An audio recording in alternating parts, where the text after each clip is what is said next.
Hello, welcome back to another episode of Evening Talks with Merit and Ify on Holyhill Radio. And on behalf of Merit, I'm Merit actually. I am Ify.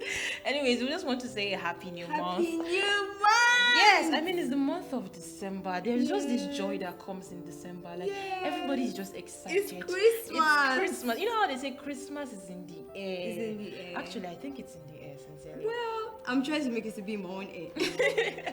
Anyways, want to say thank you for always joining us. I mean, this is like the third month that we've been doing this, and you've been consistent. So to our listeners, want to say thank you. And to our viewers, want to say thank you. Yes, for always watching every of our episode, and want to say we love you. So last week we talked about the characteristics of a Christian relationship. I know we highlighted a lot of signs, things that you need to watch out for to know if you are in a Christian relationship or if that relationship you want to enter is a Christian one. And then if you did not join us on the show, you can just watch us on the show.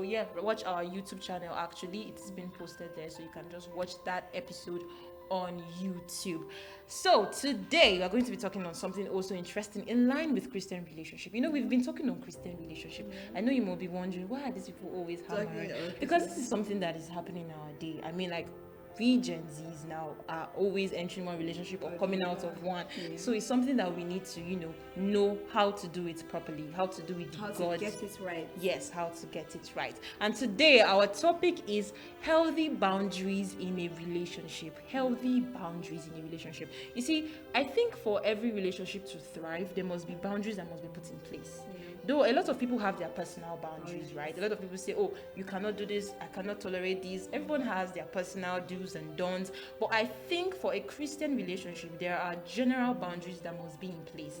Emphasis on Christian relationship. So these general boundaries are what we're going to be telling you. We're going to be telling you the healthy boundaries that are supposed to be in place for a Christian relationship. And I think one way to be able to ensure that these boundaries are in place is to communicate, to talk about these things. What are your do's, what are your don'ts, what are the things that we need to do, what are the things God would not want, all these things. You communicate it with your partner, and then ensure that the boundaries are in place. Yes, and I think, as you said, everybody have boundaries, and it's important that you talk about these boundaries before you even enter the relationship. But if you're already in the relationship and you didn't start with boundaries, you can also create one. Yeah, you can create one. It's never too late. It's better late than never, as the say goes, right? And I think one of the boundaries that I would like to talk about is the boundaries of like no insulting, like hurtful words to yourselves, to partners. It's very important that you are kind with your words, and we can be careless with our words most of the time. Right, let's be honest, as human beings we can, even though as a Christian we're not supposed to. Exactly. So God is still working on a lot of us, so you have to make sure that when people are like talking about your boundaries, you put this involved. We do not insult each other. There's some certain things we do not say. If there are things that when you hear it, maybe to the person can be a joke. But to use an insult, you tell the person these and these and these, I don't want to hear them. Please, let's be careful, let's be mindful of what we say, because if you're not really careful with what you say, you can hurt the person. People say actions speak louder than words, but sometimes words they speak. Words are powerful. They are very powerful. Even as a Christian, you already know that has already been established by the Bible, that words are powerful. So you have to be careful with your words. Don't say things that will destroy the person's moral, that will bring down the person's self-esteem, and then you now be thinking the person have low self-esteem. Meanwhile, you have tore the person down, especially even in public. Like there's some things the person can do, you want to correct the person, but then you now just like say it anyhow, and then everybody is there, and the person will just be like, whoa, like what just happened, right? So know when to talk to your partner, and how you talk to them is very important. Don't insult, don't use insulting words, don't tear down the person. Even when they come with you with an idea and that they need your advice, and then even though the advice don't make sense, right, be careful with how you dish out your advice to the person, because what you say and how you say can affect the person. It can be something silly, and then you're just like, oh, this is rubbish, how would you even think of this, why would this come to your mind? And it's just a funny idea, maybe the person is not even sure yet. Just hearing that can destroy the person's self-esteem. The person Yeah. can just be like, what did I just bring? Exactly. Everything. So you might just be like, but they should know now. They can't know. You can't know. Nobody will know. That's all. Like nobody will know. So I think these are things that you have to talk about before you enter a relationship or in the relationship. Maybe the person has been insulting you, saying some things that they are not meant to say. Some people would think it's just joke. There are some things that you I'm shouldn't not joke. You shouldn't even use you as a joke. You shouldn't take as a joke. You shouldn't use as a joke. Even comparing, all those things. Yeah. These words, like, you should not do that to someone. You should talk about them. If the issue with comparison is it does a lot. Because if it shatters your partner's heart, sincerely. Imagine when you say, why can't you be like this person? That is not something that you should do as a Christian. Do not compare yourself with another person. Do not compare your partner rather with another person. Because it's just more like you are telling your partner that, you would prefer to date that person than me. So what does that? Why are you now with me? You should have just ended up with that person. So as Christians, one of the boundaries you need to draw the line in is no insult, no comparison. And just to add to your no insult, I think one of the things that people do is also body shame. So they body shame their partners. So maybe when they started dating a particular lady, please, let's just use for guy now, right? They were dating a particular lady and the lady was slim, and then in the relationship she added weight. You're like, whoa, what's going on here? I feel like you should take it as a sign that they're eating well. I don't know. Some people do not they just want their partner to slim, exactly slender. That's their own spec. So anything beyond that is like no. But I feel like even if your partner has added weight or has lost weight, there are ways you can communicate these things that will not be hurtful. You don't need to body shame your partner. You don't need to say, why are you fast like this? Like, come on. And one thing I've noticed is words are more hurtful when it comes from someone you are in love with, when it comes from someone that you hold dear to your heart. If it's someone now that just tells maybe the lady or the guy that you are fat too, it will pain them, but it's just okay. They will take it to a high regard. Exactly, but imagine it's coming from your partner. It is really, really, really hurtful. So I think as Christians, one of the things we need to be mindful of: don't body shame, don't insult, don't compare. And another thing, you see this idea of shouting in public. You mentioned something like public. I don't know why people do that. Like, that should be something that you also draw the line for. You can't shout at public. I don't even see the news why you're even shouting in the first It's giving like when we were like, not giving, but when we were growing up and then your mom is shouting at you in school. Exactly. That trauma. Oh no, nobody likes it. Nobody likes it. Nobody. I think the people that shout should be asked, like, if your partner shouts at you in return, how would you feel about it? So if you're that kind of person and you're listening to us right now, please stop. Stop shouting at your partner in public. I don't even see the need for you to even shout at your partner. You can communicate in a calm manner. You don't need to raise your voice to make a point. You really do not need to make a point by raising your voice. So please, that is one of the boundaries you need to put in place. And another thing for me, another major boundary that Christians should imbibe and bring into their relationship is no silent treatment. I know this thing, let's be honest, every one of us are guilty of it, even me inclusive. I am not excluded, because most times when you're angry, you don't want to talk, but at the same time you're like, please, you just start giving this attitude. The silent treatment is really pronounced, but I don't think Christians should do that, because does God give us silent treatment? In other words, that's like malice. Exactly. Silent treatment is more like malice, because you're not talking to that person at that moment and you are angry, you're bearing, that's another thing, you're carrying offense in your heart. I know we've talked about this thing, that offense is dangerous. You should not carry offense in your heart. But then when you're giving silent treatment, you don't want to talk, you're just beefing the person, you're just giving a lot of attitude. It's something that you guys can communicate and say, we don't want silent treatment in our relationship. I think every Christian should imbibe that kind of boundary into their relationship. No silent treatment. Though I know a lot of people have different ways of resolving conflict, because the one thing that births silent treatment is conflict, right? It's conflict that results to silent treatment. But then a lot of people have different ways of resolving conflict. There are some people now that like to talk about it there and there.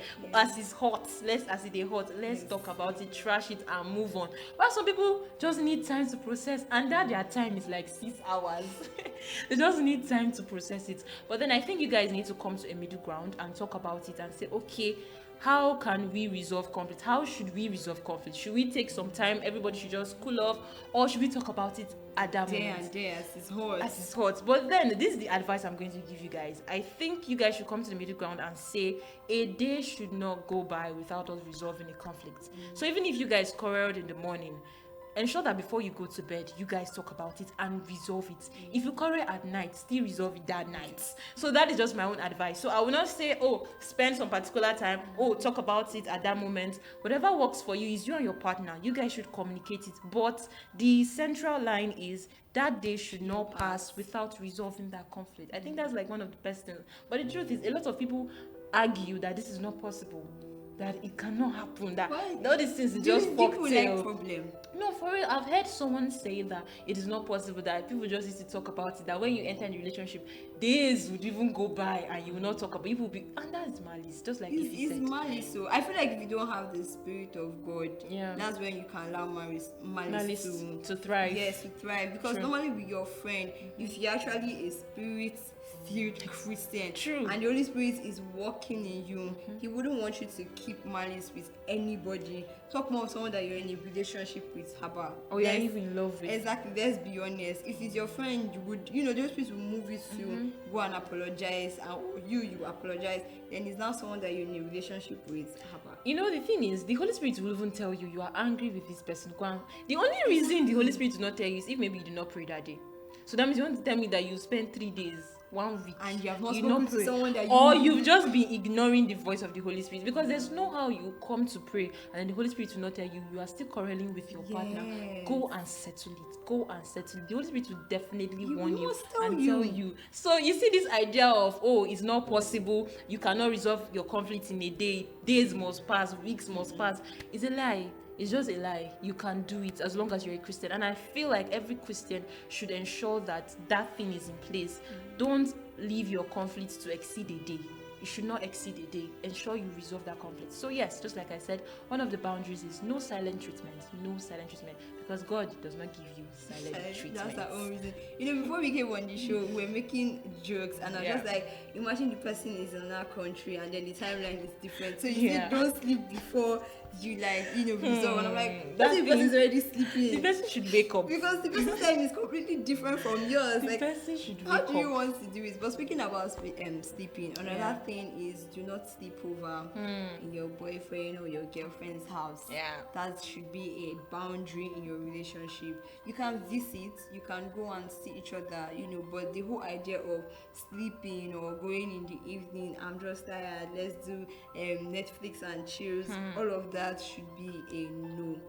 Put it a no, like say it from the beginning, or even now that you're in a relationship, that this thing has to stop. Because if you are saying let's go to each other's houses, let's spend the night, let's spend the week, what are your intentions? There's no way you can say you want to spend the night or the week with your boyfriend or your girlfriend and you have the weekend and you have good intention. Let's be honest. Even when some people do getaway weekend and then you're staying in the same hotel room, I don't understand. Like, we understand you want to be together, but must you be in the same hotel room? Exactly. If you are plan and put that we'll stay in 2 different rooms, we would have to pay the expenses because you're the one else do the getaways, not me.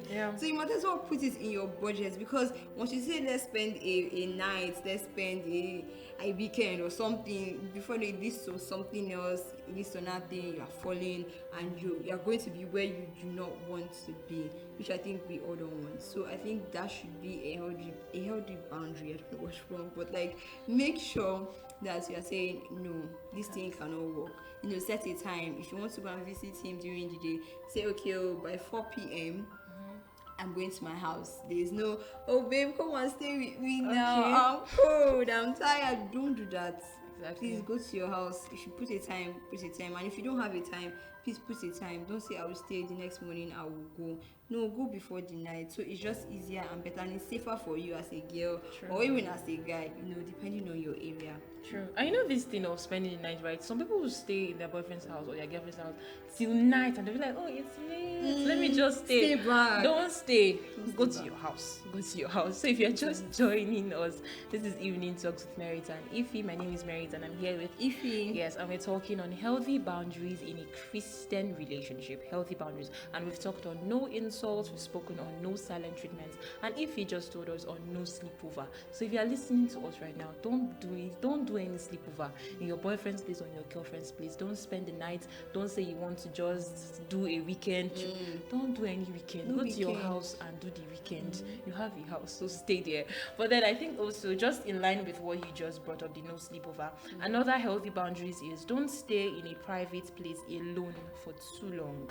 You see, the thing is, we Christians, we have so much confidence in our flesh. We are always saying, nothing will happen. Now, what's there? It's just me and Hannah. Nothing will happen. Nothing can happen. But you'll be surprised that your body and your flesh will just give you away. Like, it will fail you. And you yourself, you'll be shocked at what you guys will do. So I think another boundary you can put in place is don't stay in a private place for too long. Because I know that, I'm not saying now that you should not visit your boyfriend or your girlfriend. No, do not misquote me. But if you know that when you visit your boyfriend, your body is, you want to do this, or you want to do one thing, hey, please run for your life. And I really have a story. We all know Pastor Philip, right? And he was telling us, or rather he was preaching, and he was telling us of his experience with his wife when they were in courtship. And he was saying something very interesting. He said anytime his wife comes to visit him, he'll be feeling somehow. He has to even go to the bathroom, pour water, wash his face, like calm down, like okay, nothing can happen.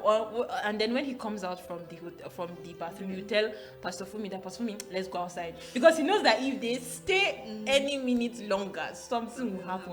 And then this kept happening, and then he had to tell himself that she can't be coming here again, because both of them were alone in that private space. And you know how you want to, when you see your partner, you want to spend long hours, people want to gist. But trust me, if you're in that private space where there is nobody, temptations will come in, and sometimes you cannot control yourself. Just like I said, most times we like to boast in our flesh, but trust me, your flesh will fail you. So one thing that Pastor Philip now told us, he said that he and Pastor Fumi had to come to the conclusion that she cannot come to his house again. They should just meet in public and see in public, so that to ensure that all those things will not happen. You see, the essence of boundaries is to ensure that your relationship is, in line with what God would want you to do. You don't do things that are contrary to the word of the Lord. So don't put yourself in that fix. Don't put yourself in that mix whereby you are now being tempted, and at some point you can now fall into temptation. Don't put yourself in that position where the devil will now tempt you. So this is what I'm trying to say. Avoid being in a private place with your partner for too long. And I also have another interesting story. Okay. So my mom, story time. So our listeners, story time, pay attention. So my mom used to tell us then that when she was dating my dad, right, that during their own courtship, I feel like back in the day, but it was very easy for them to maintain this sexual purity, don't do all these things. So I'm going to tell you the reason why I said that. So in the day when she was courting my dad, she said that during their time, they cannot even be in the same room together, only them. That if at all they want to see, they have to meet in a married person's house. So if it's a married woman or a married man, but they just have to be in a married man's house that has children. Emphasis on the children.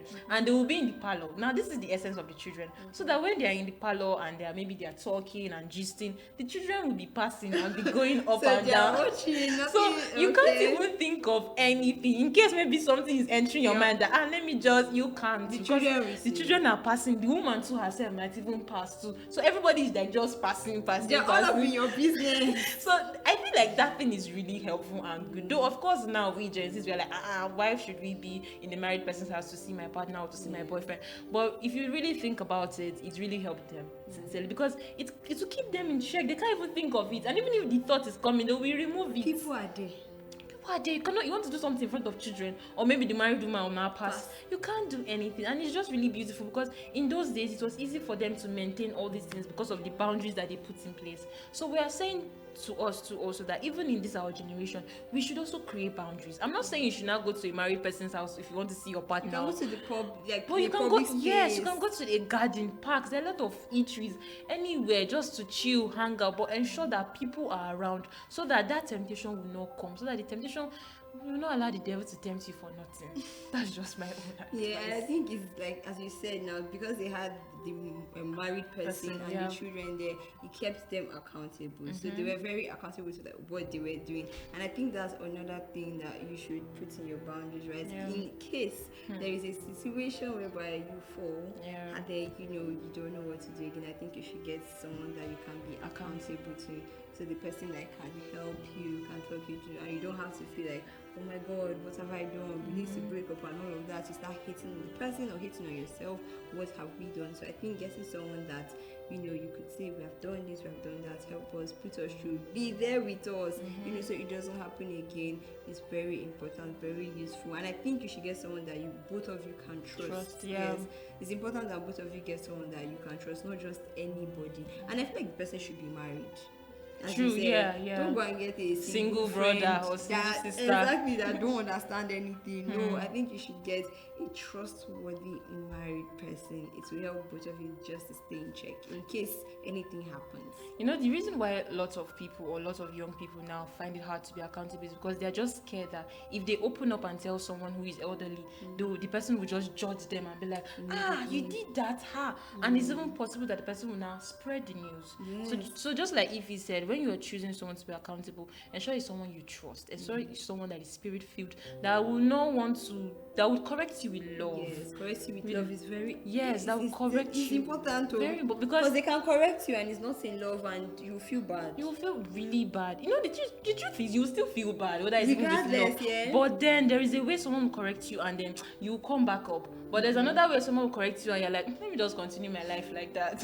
Like, what is the essence? Yes, what is the essence? So if you're listening to us right now, and maybe it's possible that you've already fallen or you've done some things that you feel like, you shouldn't have done in that relationship, you can get someone trustworthy. It can be your pastor, it can be a leader in the church, or just someone that you hold in high esteem and married auntie, married uncle, that is grounded in the word of the Lord, that will not judge you but would see reasons with you and help you out of that situation. So it's very important to have someone you are accountable to. It will help you out, because sometimes when you're already down, it's hard to pull yourself up. You need someone that can drag you up, that can drag you out of that situation. Okay, so I also think another boundary is ensure that you allow your partner to have friends. Because there are sometimes that we people, we like to just be very possessive. We like to be all around our partners. We just want to be around them, and you're not choking the person with love. How people say love someone to pieces. It's good to love your partner to pieces, but don't choke the person. Because when your love is now choking, trust me, all the person wants to do is run. Because they can't breathe. They can't breathe. If your love is choking, you're just possessive. You want to be around the person. The person can't even have friends. Why? So I think one boundary that you guys need to talk about, you and your partner, is we can have friends. If it's a guy, he can have female friends. It's okay, it's fine. You don't need to be so insecure. And then for the lady too, she can have male friends. You guys need to talk about these things. Don't feel like, they should not have friends. They should not. Maybe you as the guy, you're telling your babe, she can't have guy friends, she can't have male friends. Why can't she have male friends? I mean, she had friends before you came in. Exactly. So why do you want her to push her friends away? Of course, there's sometimes that maybe your partner would have some friend and maybe you're just discerning and you know that this person is a bad friend. Now that is a different case. We're talking about the good friends. Yes, now. Good friends, people that are contributing to her life or his life positively. Why do you want to now chase them away? So one of the boundaries you need to talk about with your partner is, we can have friends, whether it's the same gender or it's not the same gender. We can have friends. It is okay to have friends. Let your partner breathe. Let your partner live their life. Don't choke them with love. Choke them with love, please. It is very, very, very essential. Yeah, and the thing about, I think why people are always scared about that, don't have female friends, don't have male friends, because they don't have boundaries with their friends. Yeah. There are some things you cannot now do because you're in a relationship with that person. True. There are some kind of funny jokes, funny play that you cannot do with your female friends or your male friends because you're in a relationship. And I think people should just understand that and be at peace. And rest. Be at peace with it. Be honest with yourself. There are some funny jokes you cannot make with your male friends or your female friends. Because some people just like, are we not friends? You're friends, but draw the line. Exactly. Know when to draw the line. Know when, these things we can say it and these things we cannot say it. Because you would say it and it would be offending your partner. Yeah, you think it's true. a joke, but Very just true. friends. They are not. not friends again. Sometimes the conversation can even move from friendship into something else. Exactly. And then you know that you see sometimes your friends will be insulting your partner and then you are Like, laughing. you're just there. You're It's why? a joke. Come on now. That you're even disrespecting your partner. Yes. That is mean. So I think this thing should be balanced. In as much as we're trying to ensure that okay, let our partner have friends.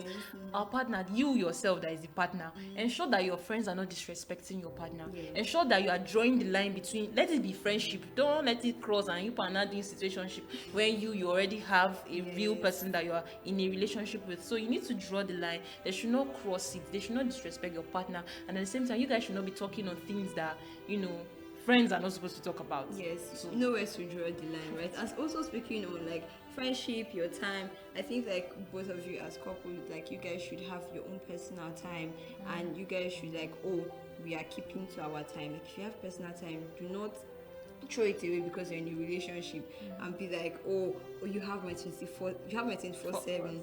Please, no. He cannot have your your 24 hours. And even me, like she cannot have your 20 because it doesn't make sense. You had your lives, you had things you used to do when you were single alone, and then you come into a relationship and he has like your whole 24 hours in a day. It's not fair to both of you because people are not yet married. So there are things you were doing, maybe you used to go out, have fun with your friends.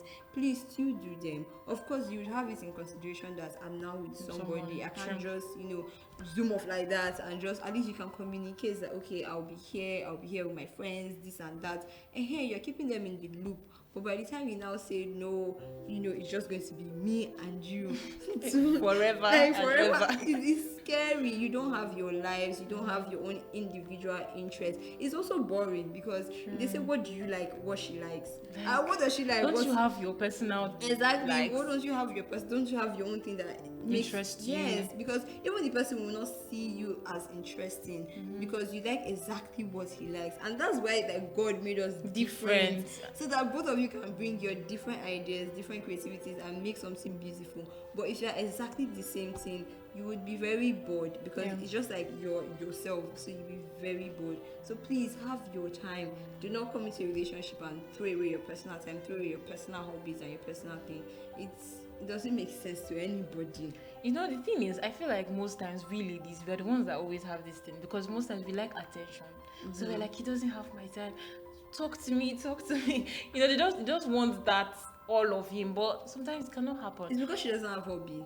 Oh my God. It's the truth. If you have hobbies, if you have things that you are genuinely interested in, you won't be begging him to leave you alone. Yes. You say if you don't have something. I think this should be balanced, right? In as much as we are saying that, okay, they should have their own personal time. The person too should not now go and do personal time and forget your partner. So if you're listening to us right now, we are encouraging you to draw the line and put a boundary that, okay, both of you can have your own personal time. But in having your personal time, please ensure you still have time for your partner. Yes. Do not just go away in your own world and forget that you have in a relationship. Some people even forget they're in a relationship. Exactly. So please let there be a balance. I think in all these boundaries there should just be a balance. Okay, ensure that you are still spending time with your partner. Ensure that you are giving your partner time, and then also you are also having your own me time, your own personal time where you get to talk, where you get to reflect, where you get to have fun with your own friends. You get. So this is something that we need to put in place. So I think healthy boundaries are needed in our Christian relationship. In relationship, it helps us to just be sane and be aligned with God's word. That's why I said when we started that there are a lot of do's and don'ts. People have their own non-negotiables, people have their non-negotiable or negotiables rather, and some people have their own personal boundaries. However, what we're talking about is the general boundaries for a Christian relationship, and I made emphasis that this is for Christian relationship. So don't be angry if it's not aligning to your own taste. It's for Christians. Yes, I know we've spoken about no insults, we talked about body shaming, we talked about no silent treatment, we also talked about no sleepover, and we emphasized that no sleepover, no weekends.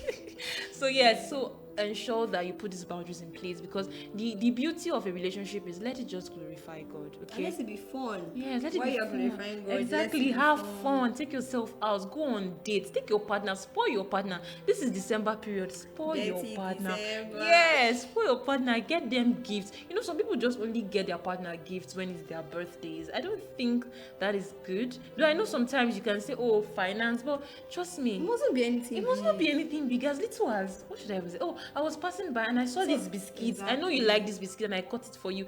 It's the thoughtfulness, it's the thoughts that counts. It makes Sincerely. it interesting. It makes it fun. So yes, we've come to an end of our show. So thank you for joining us. Please don't forget to follow us on all our socials, on YouTube, on Facebook, on TikTok, on IG. It is Holyhill Radio. Holyhill Radio. Once again, my name is Merit and I'm here with Ify. So once again, thank you for joining us. Do have a wonderful day ahead. Bye for now.